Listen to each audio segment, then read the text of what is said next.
Everyone, welcome to PCB Baba channel. हम देख रहे हैं एनसीईआरटी के क्लास 6 हिस्ट्री आवर पास्ट का फर्स्ट लेसन, जिसका नाम है what, where, how and when. क्या, कहाँ, कैसे और कब। यहाँ पे देखिए जो इमेज है ये रशीदा का इमेज है। रशीदा का एक क्वेश्चन है। रशीदा उठकर न्यूज़पेपर पढ़ रही थी। अचानक उसकी नज़रें एक स्मॉल हेडलाइन पे जाती है जहाँ पे लिखा रहता है 100 ईयर्स अगो, मतलब 100 साल पहले। वह यह देखकर आश्चर्यचकित हो जाती है। वह सोचती है कि कैसे कोई इतने साल पहले क्या हुआ था कैसे जान सकता है। तो यहाँ पर लिखा है फाइंडिंग आउट व्हाट हैपेंड, पता लगाओ कि क्या हुआ था। जैसे यस्टरडे, बीते हुए कल को क्या हुआ कैसे पता लगाएंगे? रेडियो के द्वारा, टेलीविज़न के द्वारा या फिर न्यूज़पेपर पढ़ के। पिछले साल क्या हुआ था कैसे पता लगाएंगे? लोगों से पूछकर। लेकिन कई दशकों पहले, 50 से 60 साल पहले क्या हुआ था ये हम कैसे पता लगाएंगे? ये हम अपने चाचा चाची या फिर दादा दादी या फिर नाना नानी इन सब से पूछकर हम पता लगा सकते हैं। तो आगे चलते हैं। यहाँ पे क्या लिखा है? What can we know about the past. हम लोग बीते हुए कल के बारे में या फिर आज से हजारों वर्ष पूर्व क्या हुआ था, क्या घटित हुआ था, उसे कैसे जानेंगे? इसे हम कई चीज़ों से जान सकते हैं, जैसे कि उस वक्त के लोग जो थे वह क्या खाते थे, उस वक्त के लोग क्या पहनते थे, उस वक्त के लोग किस घर में रहते थे। और हम लोग इससे भी पता लगा सकते हैं कि उस समय के जो लोग थे, जैसे कि शिकारी, चरवाहे, किसान, राजा महाराजा, व्यापारी, मंदिरों में जो पूजा करते हैं पुजारी, क्राफ्ट पर्सन और आर्टिस्ट, म्यूजिशियन, साइंटिस्ट, इन सब के बारे में हम जानकर, और इसके अलावा बच्चे उस वक्त के क्या गेम खेलते थे और उस वक्त के गाने कैसे चलते थे, कैसे प्ले होते थे, इन सब के बारे में जानकारी जुटाकर हम पता कर सकते हैं कि आज से हजारों वर्ष पूर्व क्या होता था। इन सब के बारे में हम पता लगा पाएंगे। चलिए आगे देखते हैं। यहाँ पर लिखा है वेयर डिड पीपल लिव, पहले के लोग रहते कहाँ पर थे, इसके बारे में हम लोग यहाँ पे देखने वाले हैं। यहाँ पे लिखा है कि मैप 1 में जो नर्मदा रिवर है उसे देखिए। तो देखते हैं। यहाँ पर देखिए आपके सामने इमेज है इंडिया का। इसमें नर्मदा रिवर को अगर आप देखें ध्यान से तो यहाँ पे है नर्मदा रिवर। यहाँ से यह नर्मदा रिवर कहाँ से उद्गमित होती है? यह मध्य प्रदेश के मैकाल पर्वत से उद्गमित होती है और बहते हुए सीधा अरब सागर में गिर जाती है। याद रखिए ये वेस्ट साइड में बहकर गिरती है, ठीक है। तो ये जो नर्मदा रिवर है उसके बारे में क्या लिखा हुआ है फ्रेंड्स? नर्मदा रिवर के बगल में जो आज के समय में भी लोग रहते हैं वह तब अभी आकर नहीं बसे हैं। ये इनके जो पूर्वज है लगभग 1000 वर्ष पहले ही यहाँ पर आके बसे थे। और जो उनके पूर्वज बसे थे वे बहुत ही स्किल्ड गैदरर्स थे। स्किल्ड गैदरर्स का मतलब नदी के बगल में बहुत सारे पेड़ पौधे थे। वे जो पेड़ पौधे थे वह फल देने वाले पेड़ पौधे थे, लेकिन उनमें से कुछ फल ऐसे थे जो जहरीले थे और कुछ फल खाने लायक। तो कौन सा जहरीला है कौन सा खाने लायक है ये इनको पता था, स्किल्ड गैदरर्स थे।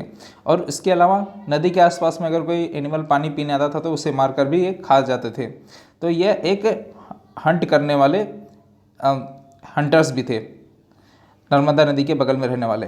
अब यहाँ पे लिखा है कि now find the Sulaiman and Kirthar hills. Sulaiman और किर्थर हिल्स को देखिए इस मैप में। तो देखते हैं। देखिए ये आपके सामने फिर ये मैप।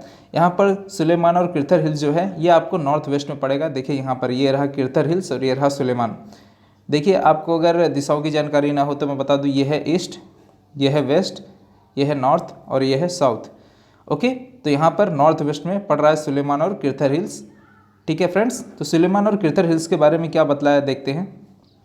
लिखा है सुलेमान और किर्थर हिल्स के पास में आकर कुछ पेयर रहना शुरू किए, जैसे कि मेन एंड वोमेन, आदमी और औरत वहाँ पर आके रहना शुरू किए। और वहाँ पर 8000 साल पहले उन्होंने क्या किया? गेहूँ और जौ को उगाया। मतलब सबसे पहले एग्रीकल्चर कहाँ पे शुरू हुई? 8000 साल पहले सुलेमान और किर्थर हिल्स के पास में। इसके अलावा इन्होंने क्या किया? इन्होंने जानवरों को भी पालना शुरू किया।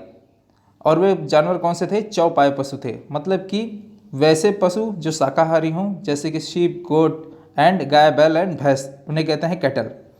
ये बतलाया गया है। यहाँ पे और क्या लिखा है कि लोकेट द गारो हिल्स। यहाँ पे रेड अक्षरों में जो लिखा है locate the Garo hills to the north east and the Vindhyas in the central India. लिखा है कि आपके सामने ये जो इमेज है इसमें आप नॉर्थ ईस्ट में जाइए। तो हमारा नॉर्थ ईस्ट कौन सा है फ्रेंड्स? ये वाला नॉर्थ ईस्ट है हमारा। तो यहाँ पे नॉर्थ ईस्ट में देखिए यहाँ पर गारो हिल्स लिखा है जो कि मेघालय में पड़ता है। और इसके अलावा जो सेंट्रल इंडिया है, मतलब ये मध्य भारत जो है, जहाँ पर मैं कर्सर घुमा रहा हूँ यहाँ पे, ठीक है। तो ये जो सेंट्रल इंडिया है वहाँ पे भी अगर आप ध्यान से देखेंगे तो यहाँ पे विंध्य लिखा है, तो विंध्य पर्वत और ये गारो हिल्स जो है इसके बारे में बताया है। क्या बताया है फ्रेंड्स? लिखा है कि some of the other areas where agriculture developed, यह वह एरिया है जहाँ पर एग्रीकल्चर विकसित हुआ। और यहाँ पर कुछ ऐसे नमूने मिलते हैं जहाँ पर ये बताते हैं कि यहाँ पर पहली बार चावल की खेती हुई थी। कहाँ पे? विंध्य पर्वत के उत्तरी दिशा में। कहाँ पर फ्रेंड्स? विंध्य पर्वत के उत्तरी दिशा में। विंध्य पर्वत यहाँ पर है फ्रेंड्स, ये इमेज दिख रहा है विंध्य पर्वत, ये रहा विंध्य पर्वत। इसके नॉर्थ में इस साइड में क्या हुआ फ्रेंड्स, यहाँ पर चावल की खेती होने के पहले नमूने साक्ष्य सबूत दिखते हैं। अब यहाँ पे क्या लिखा है रेड कलर में वो भी देखते हैं फ्रेंड्स। लिखा है trace the river Indus and it's tributaries.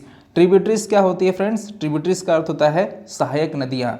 जैसे कि कोई बड़ी धारा बह रही है, अब उसमें आकर कोई छोटी धारा मिल जाए तो ये छोटी धारा इस बड़ी धारा की क्या है? सहायक नदी है। ये क्या है? ट्रिब्यूटरी है। क्या है फ्रेंड्स?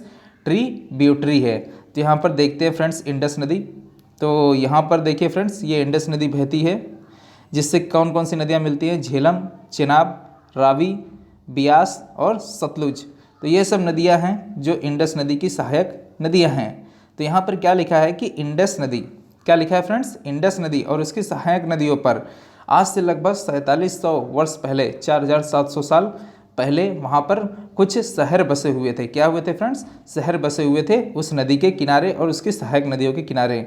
और लिखा है कि आज से लगभग 2500 साल पहले गंगा नदी के किनारे, और गंगा नदी की जो सहायक नदियां हैं और उसके अलावा जो हमारे समुद्र के तट हैं वहाँ पर भी 2500 साल पहले कुछ शहर बसे हुए थे। तो यहाँ पर देख लेते हैं गंगा नदी और उसकी सहायक नदी को। तो यहाँ पर देखिए आपको गंगा नदी ये दिखाई दे रही है और उसकी सहायक नदियाँ यहाँ पर हैं।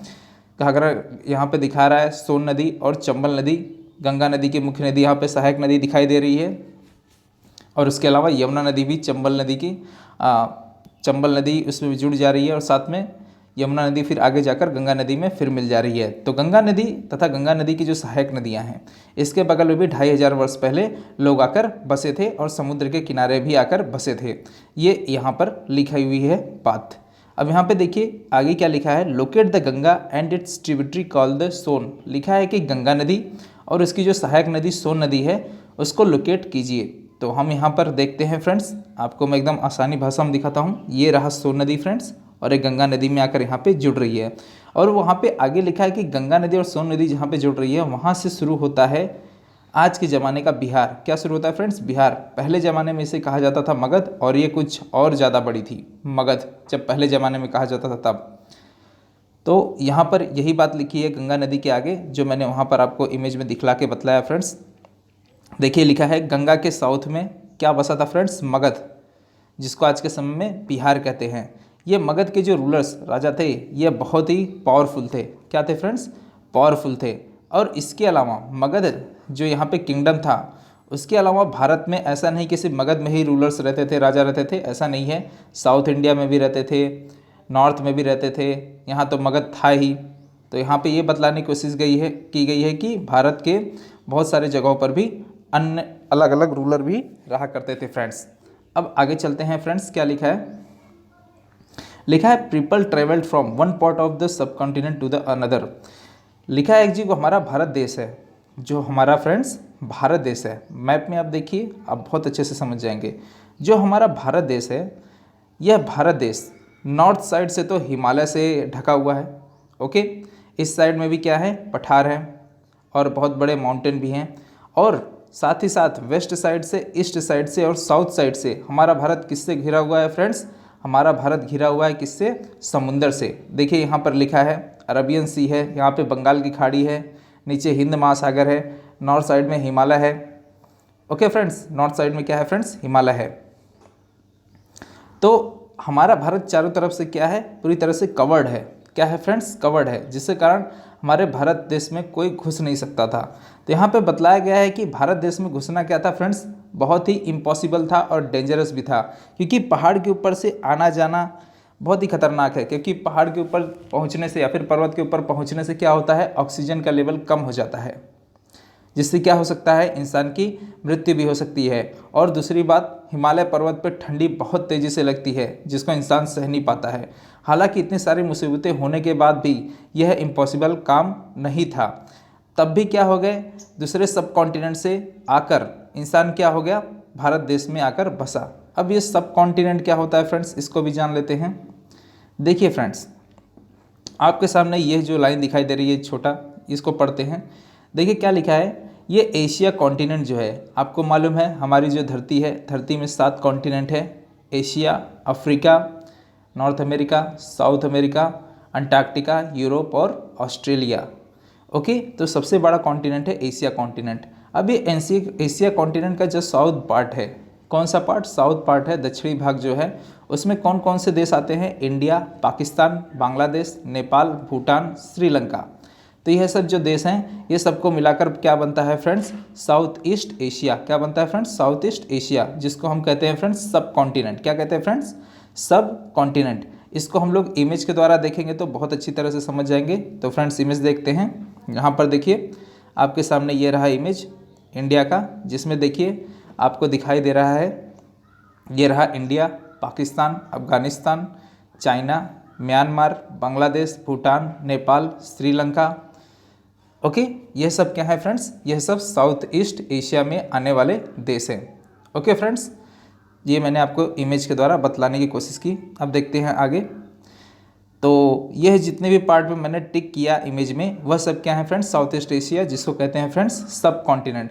तो इन सब कॉन्टिनेंट साउथ ईस्ट एशिया में दूसरी जगह से आने वाले जो मनुष्य थे, उनको आने में बहुत अच्छी खासी तकलीफ उठानी पड़ी, लेकिन फिर भी वे क्या करते हैं, आ जाते हैं।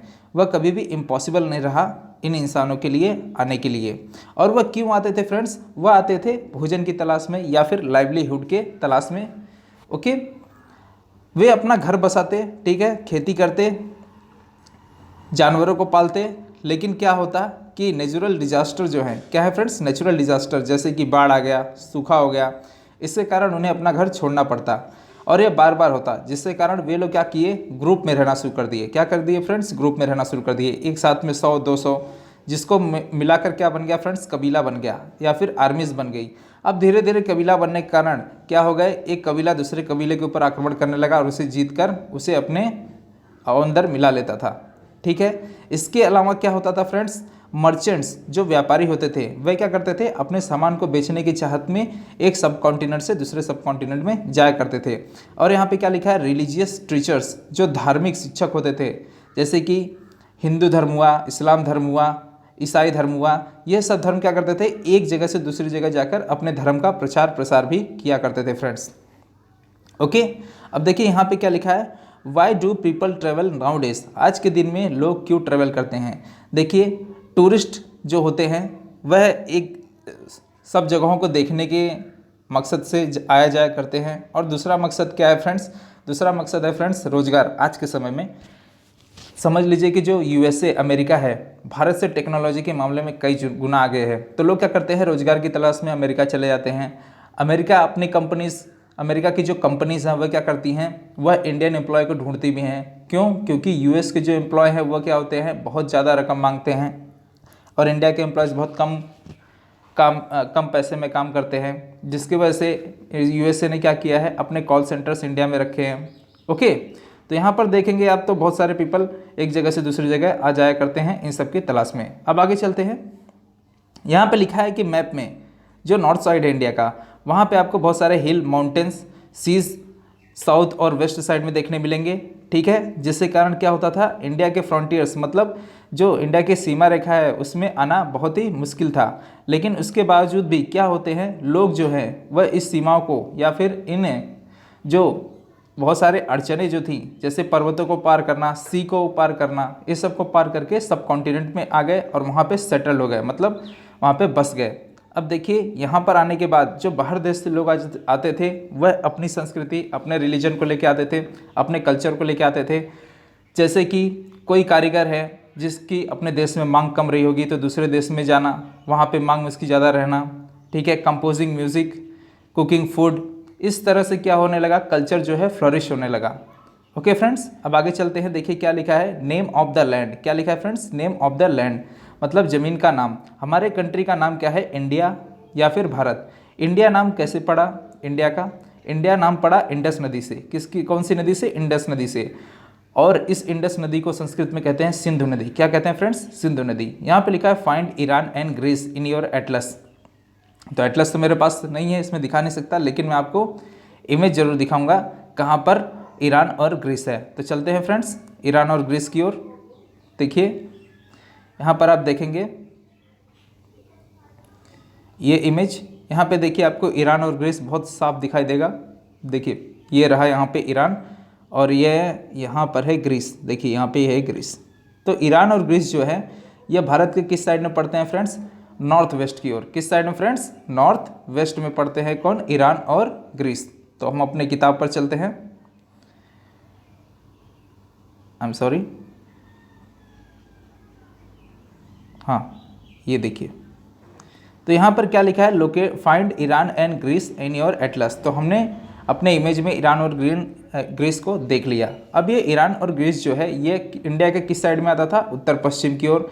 तो लगभग 2500 साल पहले यह जो ईरान और ग्रीस के लोग थे यह इंडस नदी के किनारे आए हैं और वह कहते थे कि इसके इंडस के उस पार, मतलब सिंधु नदी के उस पार जो लोग रहते हैं उनको वह लोग ईरान और ग्रीस के लोग क्या बोलते थे?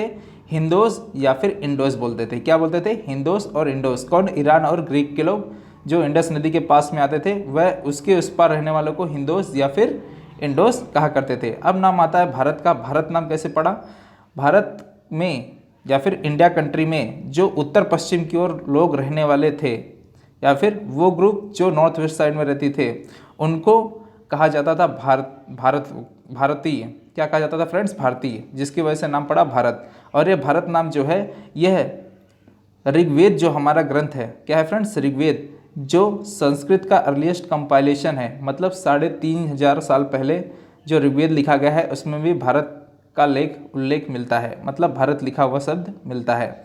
अब यहाँ पे लिखा है finding out about the past, मतलब हमारे पास्ट के बारे में कैसे पता लगाएंगे। तो यहाँ पे लिखा है मैन्यूस्क्रिप्ट। मैन्यूस्क्रिप्ट मतलब क्या होता है? मैन्यूस्क्रिप्ट जो है एक लैटिन वर्ड है जिसमें मैन्यू का अर्थ होता है हैंड, मतलब हैंड से लिखा हुआ स्क्रिप्ट, हाथ से लिखा हुआ लेख, हस्तलेख जिसे कहते हैं। ओके, अब ये हस्तलेख किस पे लिखा जाता था? पाम लीफ पे। और ये जो ट्री इसका था वो कहाँ मिलता था? हिमालयाज में। कहाँ मिलता था फ्रेंड्स? हिमालय में। तो हिमालय में इस ट्री के बार्क, इसके छाल को निकालकर उस पर लिखा गया है मैन्यूस्क्रिप्ट, जिससे हमें अपने पास्ट के बारे में पता चलता है। तो यहाँ पर देखिए मैन्यूस्क्रिप्ट लिखा हुआ आपके सामने एक उदाहरण है, इमेज है। अब देखिए क्या लिखा है। ये जो मैन्यूस्क्रिप्ट थी इनमें से कुछ मैन्यूस्क्रिप्ट क्या हो गए? उनको दीमक खा गए क्योंकि ये लकड़ी की थी, और इसके अलावा कुछ अपने आप ही डिस्ट्रॉय हो गए। कुछ क्या हो गए? अपने आप में ही डिस्ट्रॉय हो गए, डिकम्पोज हो गए। कुछ जो हैं जो मंदिरों में या फिर मोनिस्ट्रीज में पड़े थे, कहाँ पर? मंदिरों में और मोनिस्ट्रीज में पड़े थे, वे बच गए। और ये जो बुक है, यह जो मैन्यूस्क्रिप्ट बुक है, इसमें किस चीज़ के बारे में लिखा गया है? पूजा कर्मकांड के बारे में, राजा की ज़िंदगी कैसी होती थी, औषधि के बारे में और विज्ञान के बारे में, यह सब चीज़ें बतलाई गई हैं इस बुक में जो मैन्यूस्क्रिप्ट लिखा हुआ है। और इस बुक का नाम है ऋग्वेद। और ये ऋग्वेद कितनी भाषा में लिखी गई है? ये लिखी गई है संस्कृत, प्राकृत और तमिल भाषा में। कितनी भाषा में फ्रेंड्स? संस्कृत, प्राकृत और तमिल भाषा में। तो मैन्यूस्क्रिप्ट जो लिखा रहता था इसकी वजह से हम अपने पास्ट को जान सकते हैं। और पास्ट को कैसे जान सकते हैं फ्रेंड्स? इंस्क्रिप्शन के द्वारा। किसके द्वारा फ्रेंड्स? इंस्क्रिप्शन के द्वारा। अब इंस्क्रिप्शन क्या होता है फ्रेंड्स? इंस्क्रिप्शन उसे कहते हैं कि सपोज करिए कोई स्टोन है और स्टोन के ऊपर आपने क्या किया है? कुछ चीज़ों को उकेरा है। क्या किया है? उकेरा है। किसके द्वारा? हथौड़ी और छन्नी के द्वारा। तो यहाँ पर देखिए, यहाँ पे बेस्ट एग्जांपल देखिए आपके सामने ये इमेज दिखाई दे रहा है जो हथौड़ी और छन्नी के द्वारा कुछ चीज़ें लिखी गई हैं।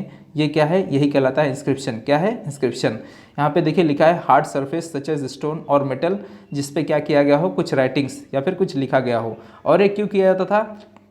पुराने ज़माने में जो राजा महाराजा थे उनको अगर अपने प्रजा को कोई आदेश देना होता था तो क्या करते थे? स्टोन के ऊपर कुछ चीज़ें अंकित करवा के रखवा देते थे, और आने जाने वाली जो उनकी प्रजा थी उसको पढ़ती थी और जानती थी कि राजा का ये आदेश हमें मिला है। इसके अलावा राजा जब कोई विजय जीतता या फिर कोई युद्ध जीतता तो उसकी विजय की याद में भी ये इंस्क्रिप्शन लिखवाता था। अब देखिए यहाँ पर क्या लिखा गया है, पढ़ते हैं इसको। ये जो किनारे में लिखा है, यहाँ पे लिखा है कि एक ओल्ड इंस्क्रिप्शन है लगभग 2250 साल पहले, जो कि कहाँ पर है? अफगानिस्तान के गंधार में। कहाँ पर है? अफगानिस्तान के गंधार में। वह किसके द्वारा इंस्क्रिप्ट किया गया था? अशोक के द्वारा। और कौन सी भाषा में कराया गया है फ्रेंड्स? ये 2 भाषाओं में कराया गया है। कितनी भाषाओं फ्रेंड्स? 2 भाषाओं में। एक तो ग्रीक भाषा में, ये जो इतना है ये है ग्रीक भाषा में, और इतना जो है ये है अरमाइक भाषा में। कितने भाषा में है? अरमाइक भाषा में। तो 2 भाषाओं में है, एक तो ग्रीक भाषा और अरमाइक भाषा में। यहाँ पे देखिए फ्रेंड्स क्या लिखा है लिखा है कि क्या आप सोच सकते हैं कि ये जो इंस्क्रिप्शन कराया जाता है यह फ़ायदा है इसमें या फिर नुकसान है। तो इसमें दो चीज़ें बताई गई हैं। इसका उत्तर यह है कि फ़ायदा भी है और नुकसान भी। फ़ायदा क्या है, अगर आप स्टोन के ऊपर कोई चीज़ इंस्क्राइब करा देते हैं, उकेर देते हैं, तो वह मिटता नहीं है। और दूसरा नुकसान क्या है कि पत्थर ढूंढने में बहुत समय लगता है। और दूसरी बात यह भी है कि इस पर अंकित करवाने में बहुत ज़्यादा टाइम जाता है। तो कुछ नुकसान भी है, कुछ फ़ायदे भी हैं। ठीक है, अब क्या लिखा है कि जो पुराने इंस्क्रिप्शन या मैन्युस्क्रिप्ट मिलते हैं उनको पढ़ता कौन है, उनको ढूंढता कौन है। तो यहाँ पे ढूंढता जो है उसको कहते हैं आर्कियोलॉजिस्ट। जो ढूंढता है उसे क्या कहते हैं, आर्कियोलॉजिस्ट। आर्कियोलॉजिस्ट का और क्या काम होता है फ्रेंड्स, आर्कियोलॉजिस्ट का फ्रेंड्स ये काम होता है कि जो पुराने, जो हज़ारों साल रहने पुराने जो इंसान थे वह रहते जिसमें थे, उन इमारतों को, उन घरों को, ठीक है, उसके अलावा जो चीज़ें उनके द्वारा बनाई गई थी वे अगर ज़मीन के अंदर दफन हो गई हैं उनको खोद के निकालना, उनके द्वारा बनाए गए हथियार, बर्तन, उनके द्वारा बनाए हुए ऑर्नामेंट्स, कॉइन्स, इन सबको ढूंढ के निकालना। यह देखिए, यह सब चीज़ें जो है जो ढूंढता है उसे कहते हैं आर्कियोलॉजिस्ट।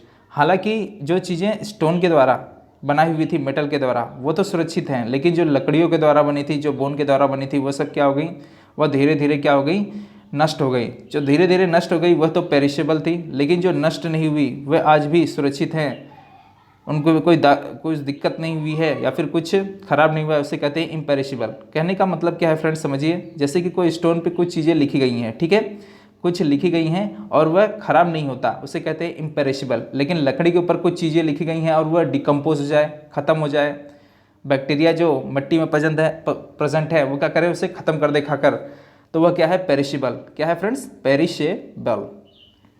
अब आगे चलते हैं। आर्कियोलॉजिस्ट के द्वारा ढूंढी हुई कुछ चीज़ें हैं जो यहाँ पर दिखी हैं। पहला इमेज जिसमें क्या दिखाई दे रहा है, एक पॉट दिखाई दे रहा है जो कि 4700 साल पुराना है। और यहाँ पर चांदी के कुछ सिक्के दिखाई दे रहे हैं जो कितने साल पुराने हैं, 2500 साल पुराने हैं। कितने साल पुराने हैं फ्रेंड्स, 2500 साल पुराने हैं। अब यहाँ पर देखिए और क्या लिखा है कि हिस्टोरियन, जो इतिहासकार हैं, क्या हैं, इतिहासकार हैं, वह क्या करते हैं, वह भूतकाल, जो पास्ट में चीज़ें बीती हैं उनके बारे में पढ़ते हैं, उसको ध्यान से देखते हैं। किसके द्वारा, मैन्युस्क्रिप्ट के द्वारा, इंस्क्रिप्शन के द्वारा। ठीक है, और क्या लिखा है कि उनके लिए ये सब काम क्या होता है, किसी एडवेंचर से कम नहीं होता है। और सारी चीज़ों को ढूंढ कर वह क्या करते हैं कि यह किस काल में हुआ रहेगा, किस समय में हुआ रहेगा, उसका मिलान करते हैं, मिलाते हैं। और इस टुकड़े दर टुकड़े को जोड़कर वह क्या करते हैं, पूरे इतिहास को बनाते हैं। और इस तरह से आर्कियोलॉजिस्ट जो है वह एक काम करता है किस तरह का, डिटेक्टिव की तरह का। किस तरह का, डिटेक्टिव की तरह का। वह क्लूज ढूंढता है और यह पता लगाता है कि पास्ट में क्या हुआ था। ओके फ्रेंड्स, अब आगे चलते हैं। क्या लिखा है, वन पास्ट और मेनी। इसका मतलब क्या है, देखिए इतिहास की जो बुक है क्लास 6 की, अगर उसके ऊपर के कवर को पढ़ेंगे तो उसमें लिखा है आवर पास्ट्स, पास्ट नहीं पास्ट से लिखा है, जो कि एक प्लूरल वर्ड है। क्या है फ्रेंड्स, प्लूरल वर्ड है।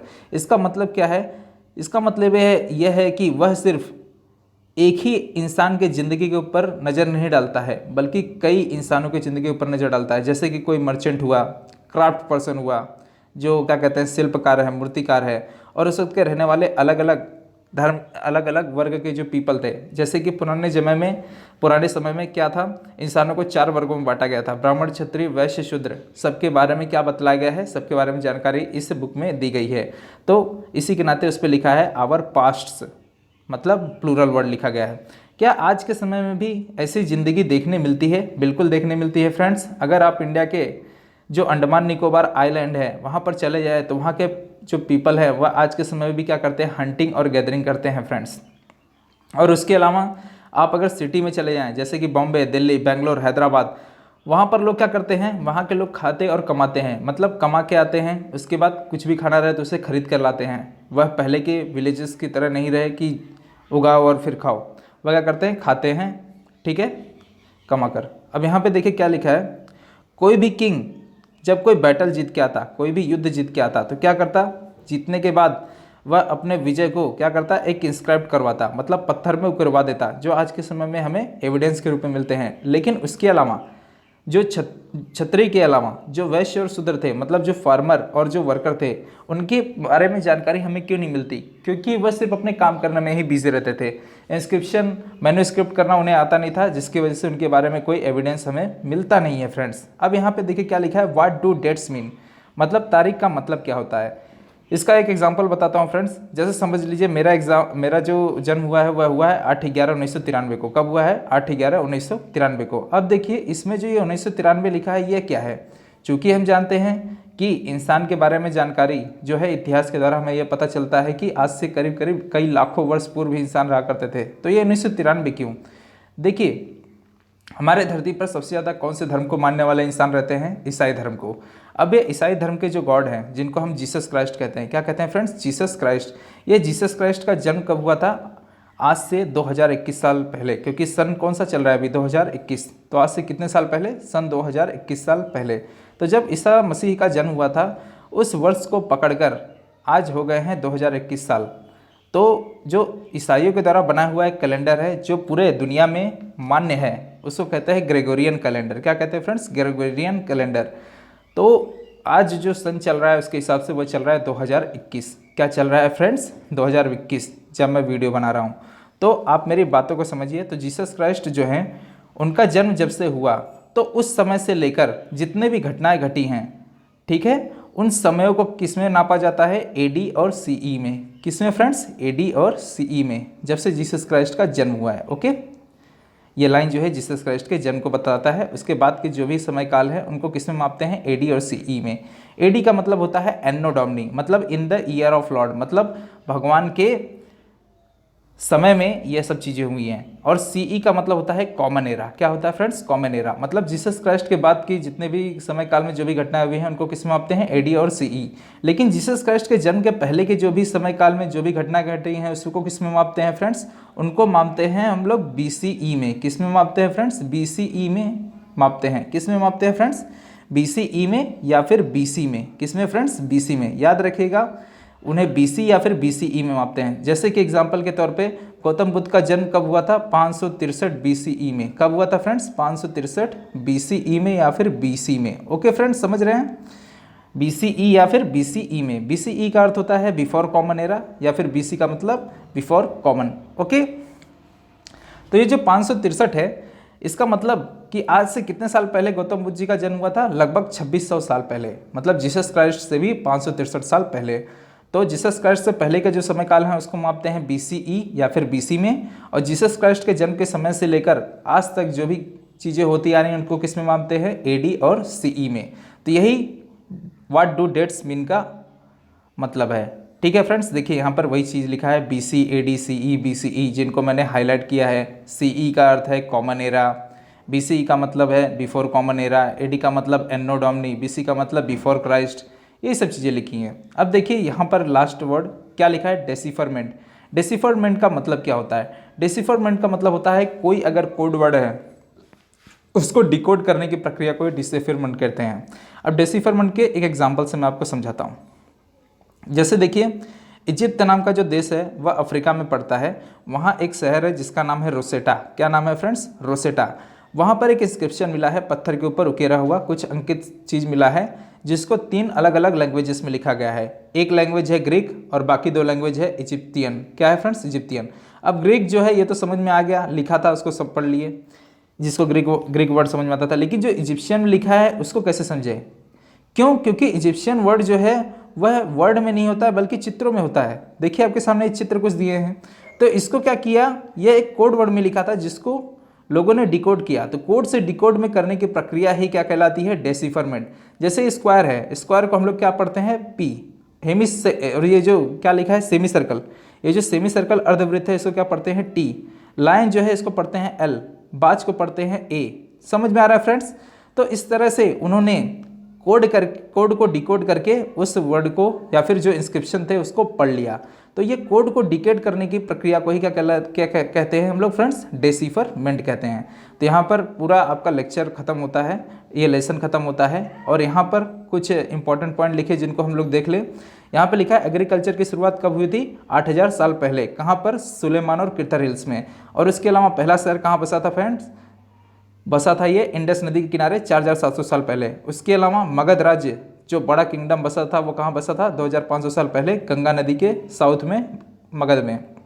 और यहाँ पे आज का जो प्रेजेंट टाइम चल रहा है 2000 AD CE, यहाँ पे मेन मतलब है AD और CE से, मतलब जीसस क्राइस्ट के बाद का समय 2000 साल हो गए हैं, इसलिए इसको AD या CE लिखते हैं।